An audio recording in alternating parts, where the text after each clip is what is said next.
कचऱ्याचा आनंद घेऊ नका, निसर्गाचा आनंद तुम्हाला छान लाभलेले, छानसा असं पाऊस पडतो, गुरंढोरं रोज चालतायत, जे या ठिकाणी तर नाही, ज्या रिकाम्या बॉटल ते आपल्या बरोबर घेऊन जायचे आहेत. आपली मनीषा शिंगोटे 101 रुपया, वसंत हडवळे यांच्याकडून 101 रुपयाची देणगी मिळाली. धन्यवाद. खिचडीचा प्रसाद घेतल्यानंतर आपल्याला प्रसाद घेण्यासाठी सभा मंडपाच्या वरच्या बाजूला आपण ओंकार सचिन कनसे यांच्याकडून 101 रुपयाची देणगी मिळाली. धन्यवाद.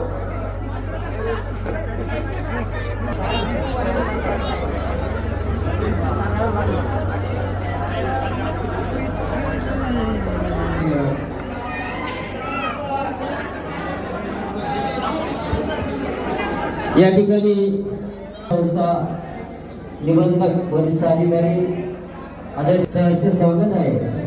साहेब या ठिकाणी सकाळ आणि त्यानंतर 10 नंतर जास्त वाढ होता.